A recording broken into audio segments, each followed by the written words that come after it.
Good evening and welcome to the NDTV Dialogues, a conversation of ideas on issues that are changing India.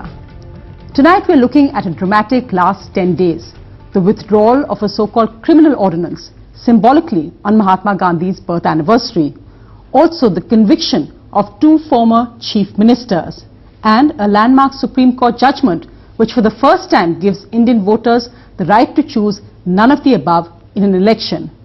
What does this actually mean for Indian politics? Are we ushering in a new era? Are these the first signs of the green shoots of change? Joining me tonight for this dialogue, I'm joined by Gopal Gandhi, former governor of West Bengal, former diplomat. Thank you for coming in, sir. Also Dr. S.Y. Qureshi, former Chief Election Commissioner of India. I'm also joined by Dr. RajeevGowda, professor at the IIM Bangalore and representing the Congress, and from the BJP, Olympic medalist and former colonel in the Indian Army, Colonel Rajyavardhan Singh Rathore. Thank you all for coming in. Mr. Gopal Gandhi, you've been a keen observer of politics when you were serving as governor, when you were a diplomat as well, and now your perspective as somebody who's talked so much about the need to clean not just politics but our citizenry on the impact of these decisions. I must thank you for having mentioned the 3 incidents, one could call them. Each of them has something in common. The withdrawal of the proposed ordinance came after an indication that the President had certain misgivings about it.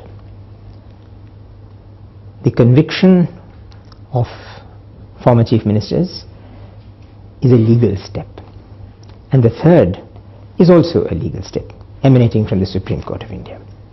All these 3 have happened as a result of the initiatives of what may be called constitutional authorities, as opposed to mainstream bodies of elected representatives. Yes, the President is of course elected, but his is the finial in the architecture of the Constitution of India. The country has warmed to these 3 steps, which is indicative of the fact that the country reposes great faith today in constitutional authorities. I am not suggesting that its faith in elected representatives has evaporated. It has not. But it has taken a back seat.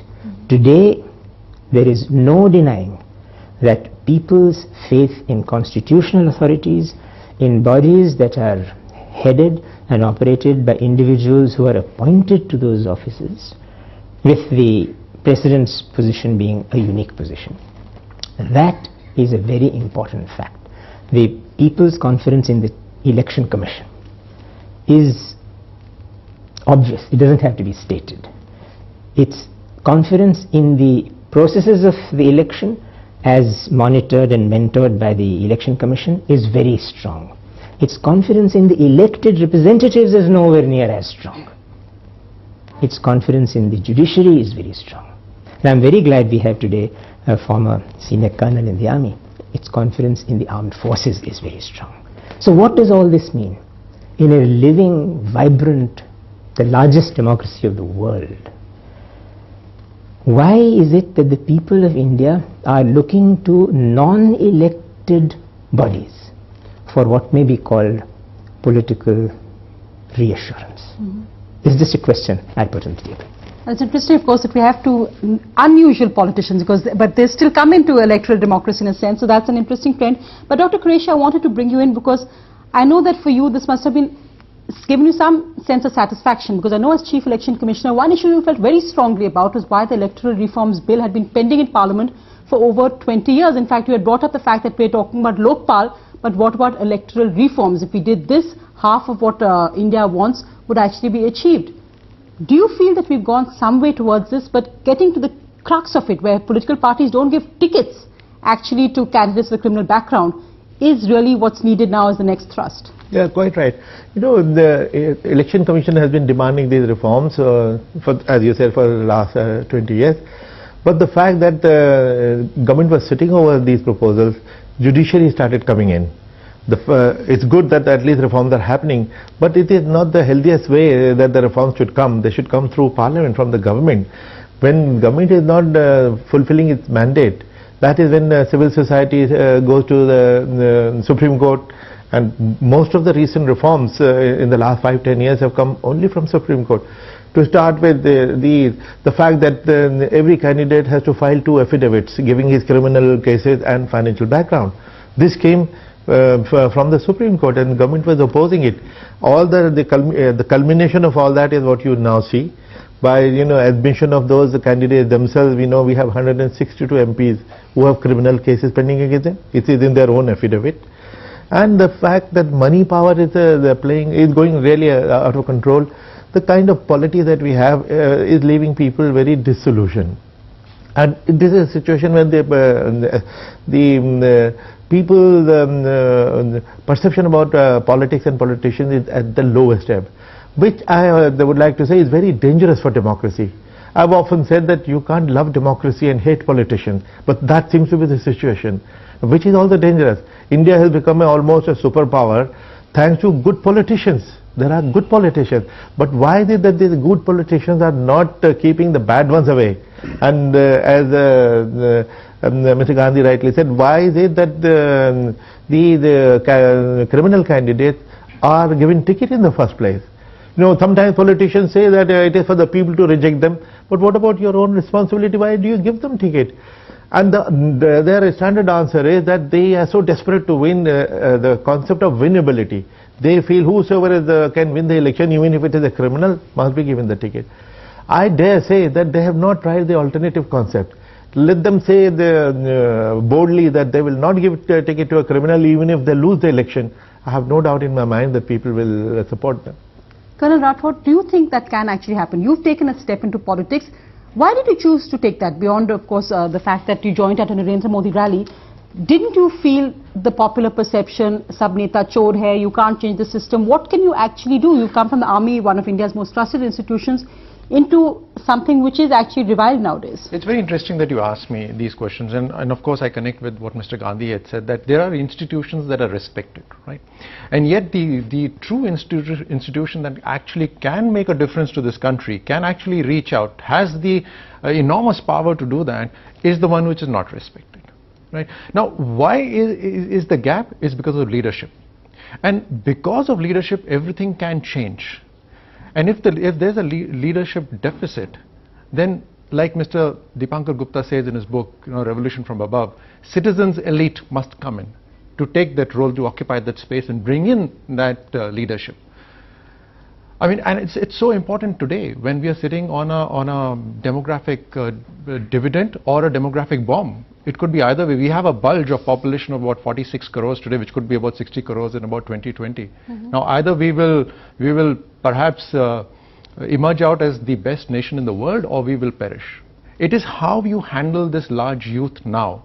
Therefore, the leadership crisis is even more important, and the fact that we are discussing this today brings into prominence the fact that we need great leadership. Great leadership will make our democracy even better and greater.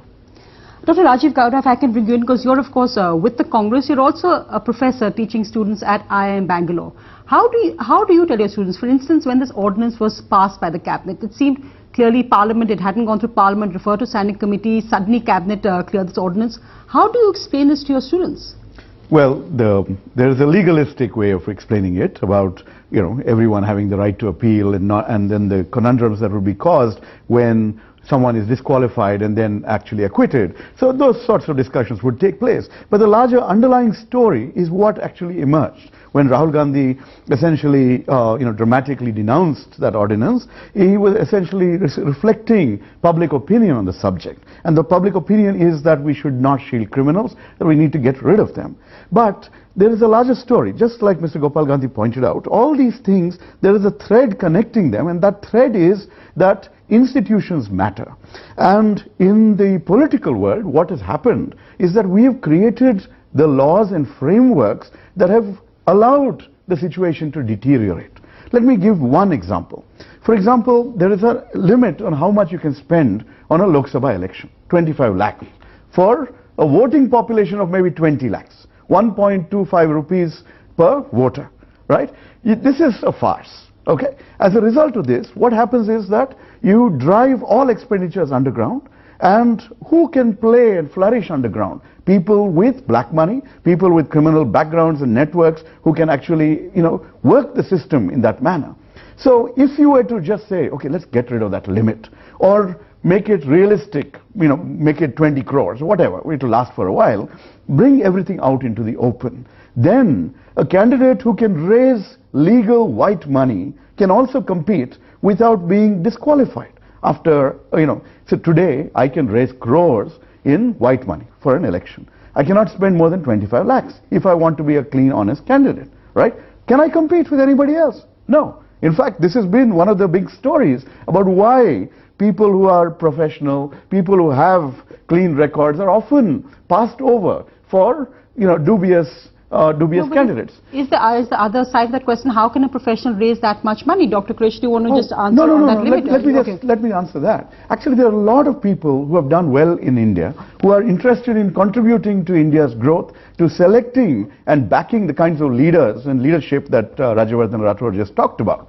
This is not a new phenomenon. Birla backed Gandhiji. It's not, it's something that can be done. The important thing is, bring it out into the open. First, today all sorts of funding goes on, but under the, behind the scenes. We don't know who is pulling what string. If everything comes out into the open, transparency is, will flourish. Sunlight acts as a disinfectant. All sorts of good things will happen.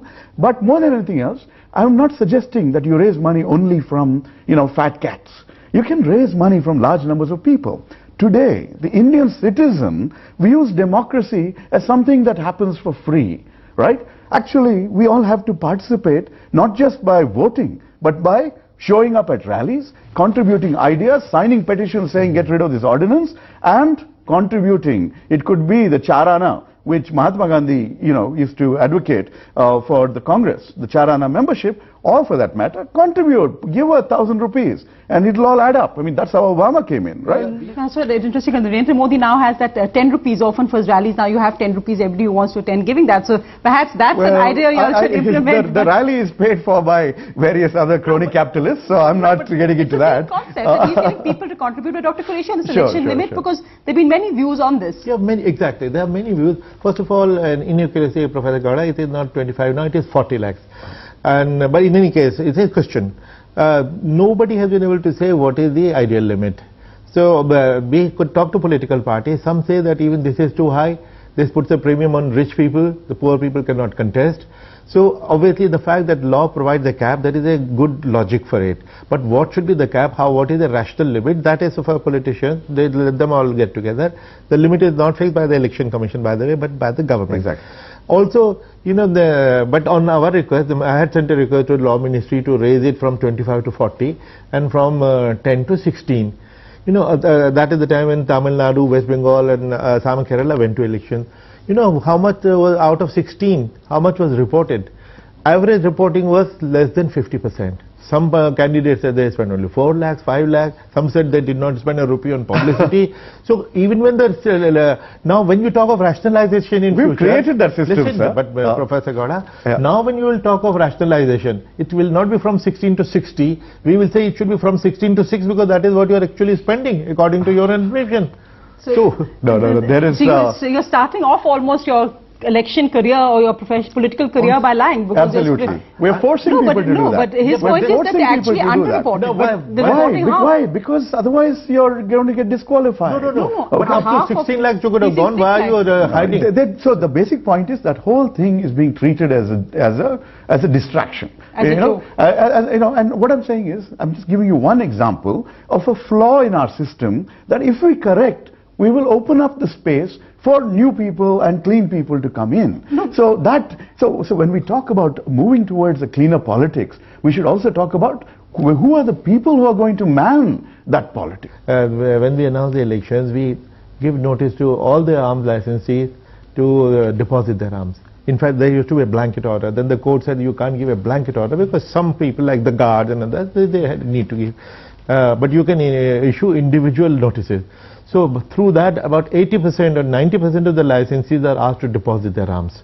But more than the licensed arm, it is the unlicensed arm, which of course we are seizing. So just as more than the white money, it is the black money in elections which we are trying to target.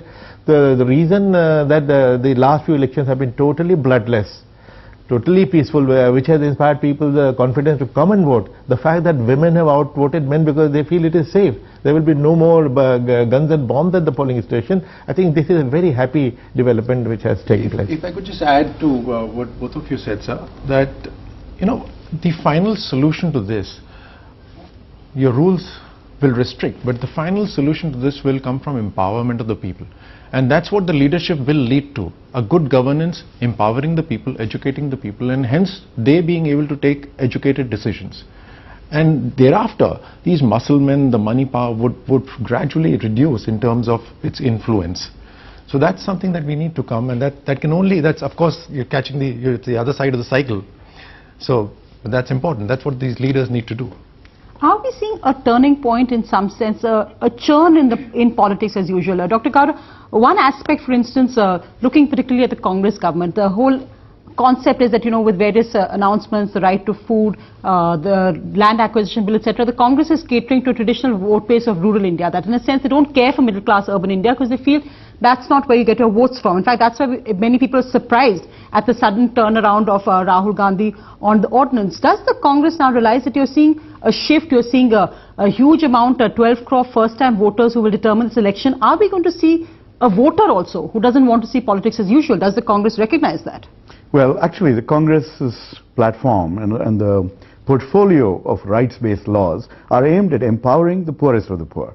They are aimed at inclusive growth and an agenda that really is focused on those who are left behind by India's dramatic progress. Or in the 6 months before elections? Oh, no. These have been in works. Parliament didn't function for many years thanks to the BJP's obstructing it. So the basic point is that these have all been in the works. These have been announced in the manifestos. They've been, studied and then promulgated. So that's not the issue really. The issue is, what's the philosophy behind it? We are not going to say, we are not going to look behind our shoulders at those who have fallen behind. We are going to create the social safety net and bring people forward.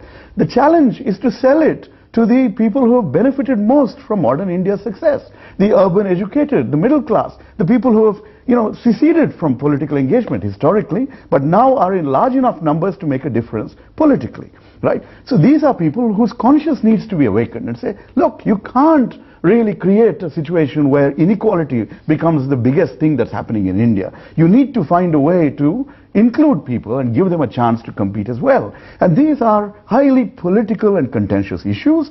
And when you talk about a topic like reservation, you will see the kinds of divides between those who are already empowered and in the system and successful and those who are trying to break in, right? So in the same manner, that's what politics and new politics should be about. Debates and discussions about this. So is there a clash between the old kind of politics and the new kind of politics? The point is, it is not necessarily vote bank politics. We are not doing this to pander to one side or the other. We're doing this for what is right for the country and for bringing all sections forward. So that's really it.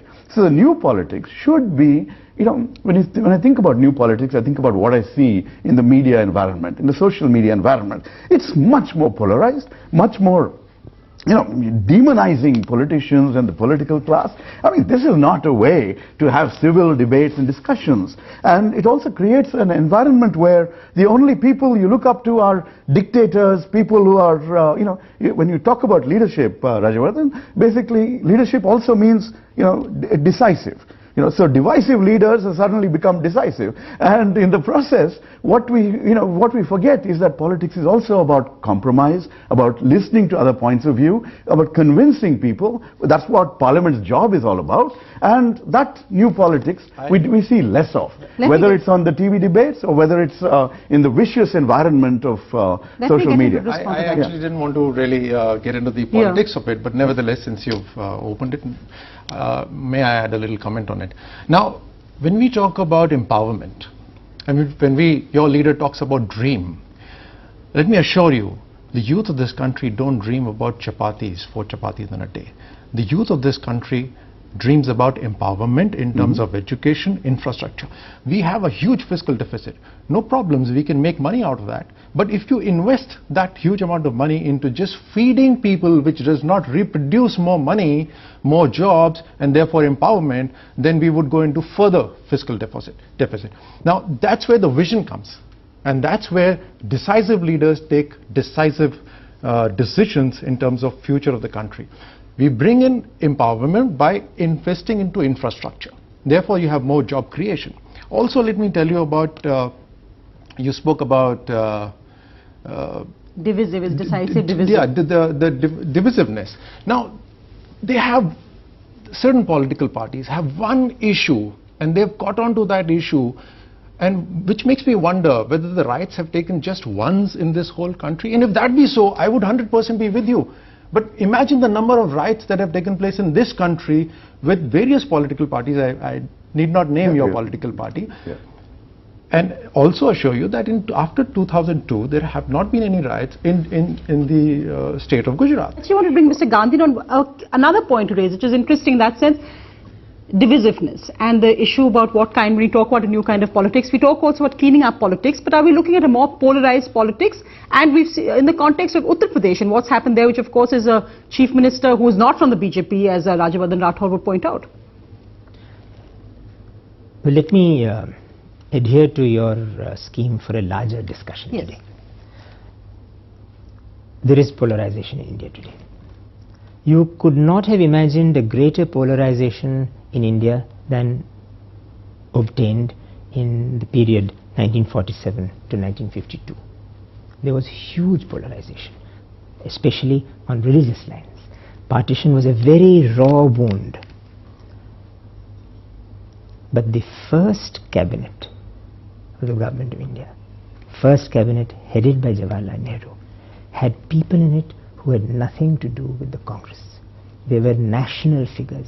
There was Ambedkar, there was Shanmugam Chetty, there was John Mathai. They were not even politicians.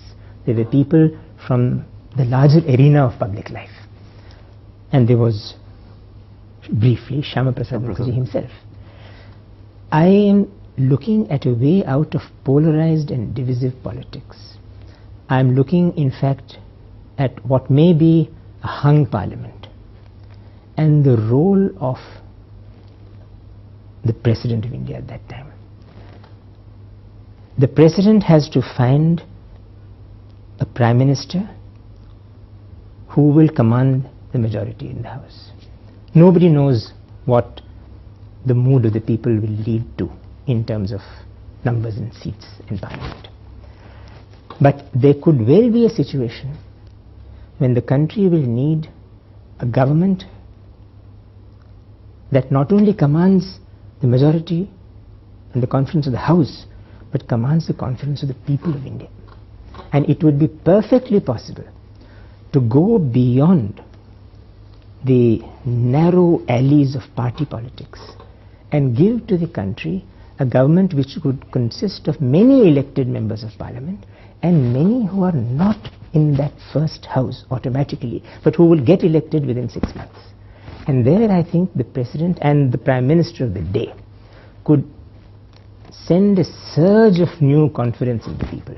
If they were to elect individuals, if they were to introduce into government individuals who command a national confidence, who command respect, not just political respect, but professional, individual respect. And then I think the point which Rajavardhanji made about leadership will acquire possibly a new color. I think the time has come for an absolutely new initiative to be taken within the four corners of the Constitution of India. And this was done in the first 5 years of our existence as an independent country, and I do not see why it should not be done. And I'll just take a second, and that is this. Politics is seen only in terms of political parties. The Constitution of India does not mention political parties, and the reference to political parties has come into the Constitution of India as a result of an amendment on the subject of the disqualification of members who change parties. Otherwise, there is no reference to political parties in the Constitution of India. That's interesting. It just means the Constitution of India says we need a parliament. It does not say that we need so many parties. And I am nothing against parties. Parties have served us very well. As Qureshi Sahib said, we have excellent politicians in our country, and they've been party politicians. But I think the country is now ready for a government which is not narrowly political, but which is broadly representative, inclusive, as you said, Dr. Gowda, but more than anything else, so transparently reliable. Trust, that is what is needed. Of course, I think it's a fascinating concept, Dr. Krish, just that many worry about how elections today become about arithmetic, that the leader of the country, a prime minister, could actually be conceptually somebody who may have 10 MPs or 11 MPs and could actually be the prime minister because of arithmetic. Is that what we need to change? Yes, you know, first of all, I would like to comment on the divisiveness of Indian politics. It's one of the greatest ironies that the electoral system, instead of improving governance quality, has led to divisiveness of the society. 6 years ago, people who did not know their caste, now they know their caste, subcaste, because you know their groups and the vote bank. Similarly, communal polarization, except for those 5 years apart, of course, with that presence ray of hope that even we will overcome that divided society and moved on. But unfortunately, in the last 60 years, these divisions have increased. And we need to look at that, because if elections are leading to all that. Similarly, parochial divisiveness, that's also happening, which is why we are not able to get a mandate for a party, because now because of parochialism, every region wants their own people, their own party. It's very profitable for a politician to break away if he has any influence. Then earlier he used to bargain for a single seat for himself. Now he realizes that if he walks away, then he is in a better position to bargain. And as Mr. Gandhi said, if it was a one-party rule or maybe two parties, you could choose your the cabinet of quality. Here your coalition partners dictate whether you like him or not, whether this fellow is a criminal or not. You have to appoint him minister, otherwise we walk out. Now this is what is happening. So we need to look at this and find a way out. Ultimately, in a country like India, whether it is the time of Nehru or it's the time of Shastri or Rajiv Gandhi, Indira Gandhi, Rajiv Gandhi, and briefly VP Singh, the country responds to a leader who is very, very appealing. And that leader has to be a leader who is seen as a leader by the whole country, not by sections of the country.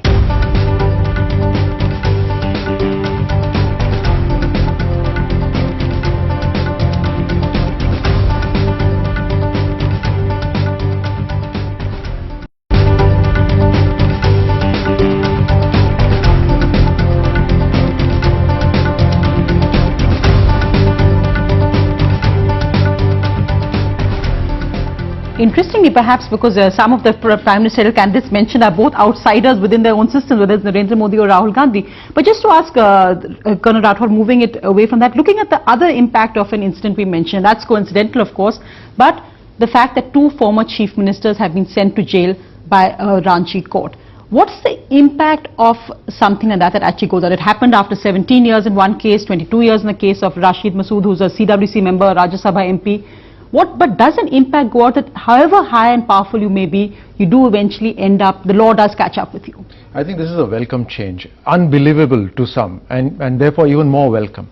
And perhaps this is an emergence of the new politics that we are today talking of. That this will become a routine. In case you are at fault, you would be punished for it. And therefore the politicians or whosoever is in power would be more careful about his actions and cannot feel that he is untouchable.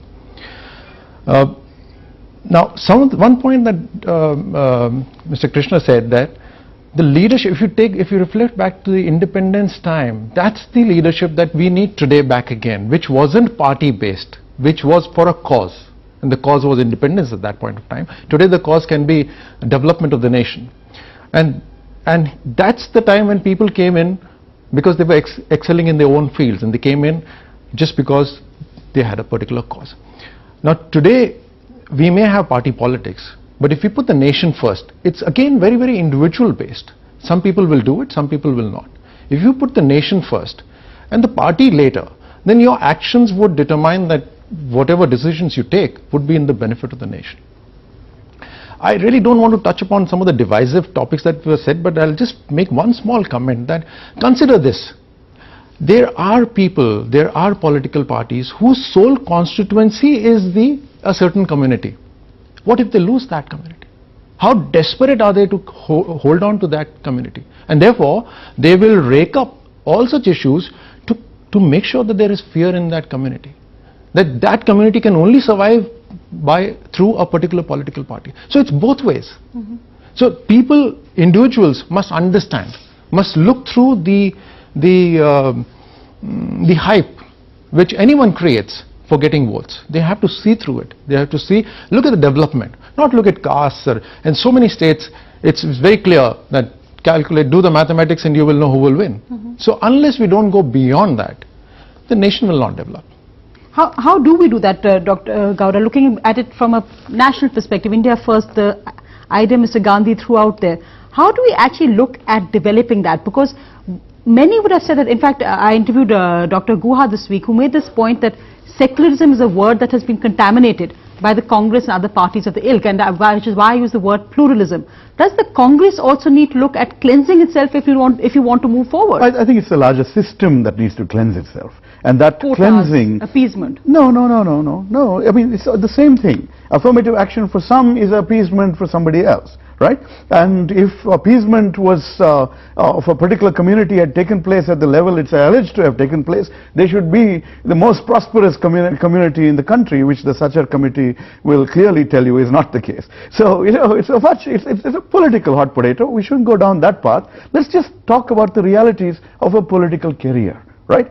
What does it take to bring more good people into the political system? A political career is a full-time job, right? You were asking me, I've taken leave without pay from IIM to be, to get ready for Parliament, for the Parliament elections that are coming up. So this sort of thing, so who's going to feed my family? Where is I'm going to live on love and fresh air? Okay, so those sorts of, and then it's an up and down career. Sometimes you succeed, sometimes you don't. You need to be resilient, you need to be a risk taker, you need to be someone who can build a consensus, all that sort of thing. And you need hundreds of thousands of such people in the system. So where are they going to come from?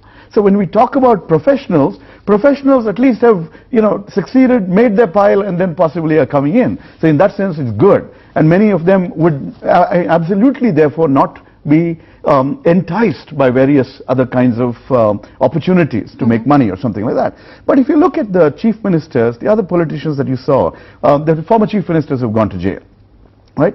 Part of the reason why various political leaders, and I'm not excusing them for 1 second, get into this whole act of money making is because running a political party also costs money. Where's that coming from? All right? See, I'm not obsessed with this whole issue. I'm just pointing out that it's a stark reality. We tend to be in denial in this country. That, you remember that phrase, it costs a lot of money to feed, to keep the Mahatma in poverty. The basic idea is, he has an ashram going, there are, thousands of people who are there, and, someone's got to feed them, whatever the case may be, if I may be okay in this particular interpretation. I'm just saying that we've got to create open sources, possibly through state funding. Yogendra Yadav had an interesting suggestion, right? He said, fine, this is not perfect, but in the next election, after the next election, give every political party 100 rupees per vote that they get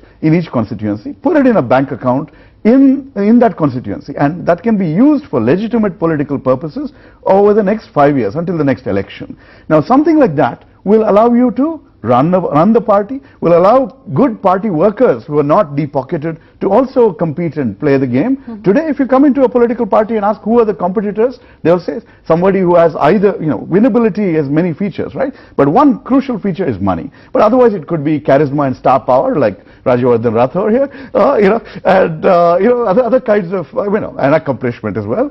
Okay, so the basic point is there's so many dimensions. Okay, but if you bring in something like that, why may we need to bring in state funding? Because we all want clean politics, but we're not paying for it. The only way we can make that happen is by taking it out of our taxes, right? So let's think through those kinds of newer systemic changes which suddenly level and open up the playing field. But the fact that these chief ministers, former chief ministers have gone to jail, that now we are looking at a situation where the corrupt and the criminal are not going to triumph, that the tainted are going to give way to the sainted, this is something that is really exciting, because so far we've been very disillusioned, despondent. And the other question of yours about... No, of course, all parties have a choice again. They can choose who to give tickets to. But who has the muscle power, money power? That's what matters. See, but this is also coming out because Dr. Qureshi pointed out, civil society is taking an interest. The urban middle class are now finally discovering that they have political strength to stand up and express their voice, right? And for the Congress or any other party to ignore this upsurge would be something that is not at all politically astute. There are 150 urban seats in India today in Parliament, right? Including mine, Bangalore. So we have to find a way to create a platform to bring in people and to showcase, what good candidates the Congress has or any political party has, to inspire the voters to come out and participate. In the final round of the dialogue, he used another quote, said it takes a lot of money to keep the Mahatma in poverty. But just to ask, sir, a quote which is often used in reference to both your illustrious grandfathers, where Mahatma Gandhi said about C. Rajagopalachari that he is the keeper of my conscience. Who is the keeper of our national conscience today? Or it has become at a stage, I think, where they felt that the system, that the whole, whether it was the bureaucracy, whether it was the polity, had become corrupt to a degree that nothing could change it. That even movements which tried to change it, the Anna Hazare movement, many were disappointed, it fizzled out. You've got now the Aam Aadmi Party, a new entrant into politics, but there's a level of cynicism with which we seem to greet any change. How do we change that national mood? Who is the keeper of our conscience? I'm very glad you referred to that quote. Can you imagine when a person of the veracity of Mahatma Gandhi says that he needs someone to be the keeper of his conscience? We know that there is nobody who is infallible. When the father of the nation has said he needs somebody else to be the keeper of his conscience, we are conceding the importance of fallibility and the acknowledgement of fallibility. Now, politics does not acknowledge its fallibility. It is cocksure, and that is something that has to change. Its cocksuredness has taken the place of normal, good, wholesome self-confidence. That is where the rot started, and that is where the reversal must also start from. So thank you for that quote. I'll just go back to what is almost now a favorite of mine, namely the Constitution of India. The Constitution of India very broadly, and Qureshi Sahib knows this better than anybody else around this table, has provisions relating to the elected representatives of the people, has provisions relating to the constitutional authorities. The elected representatives of the people provisions reflect the self-confidence and the assurance of the Constitution. The constitutional authorities provisions represent the principle of self-criticism, self-analysis and self-correction. That imbalance has to be now repaired. There has become an imbalance. Due to a flux of time and the cocksuredness of politics, the constitutional authorities are becoming very assertive, and the people of India want them to be assertive. They are liking this self-assertion. The Supreme Court says, no, none of these above. The people like that. The Ranchi court says, chief ministers in jail. The people seem to understand that, and something in them says, acha yuva. The President of India is not comfortable with the draft ordinance. He doesn't return the file, but he expresses himself, the file is returned. These are the self-corrective mechanisms of the Constitution. We cannot have this imbalance. There has to be a balance, and the political element has to be in the driver's seat. There is no question of it. But I think for the next decade, we can be sure that what is often called overactivism on the part of the judiciary, or excessive energies and articulation on the part of the Information Commissioner, the Vigilance Commissioner, we will see more and more of that. And I think the public will want that. It will applaud that. But that is not a healthy situation. President's rule in a state is very popular very often, but that's not a healthy situation. We have to have a political system. We have to have an elected system. We have to have a democratic system. The political class, as Dr. Gowda said, should not be demonized. But the demonization has been done by the political class of itself. It's not been done by somebody else with an agenda.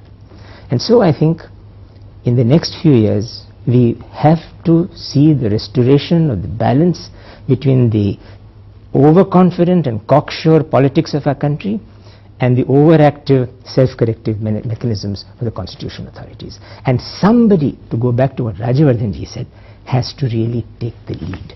Ultimately, in a country like India, whether it is in the time of Nehru or it is in the time of Shastri or of Rajiv Gandhi, Indira Gandhi, Rajiv Gandhi, and briefly VP Singh, the country responds to a leader who is very, very appealing. And that leader has to be a leader who is seen as a leader by the whole country, not by sections of the country, and certainly not by and not feared by any section of the country. That is very important. That is, in fact, I think, supremely important.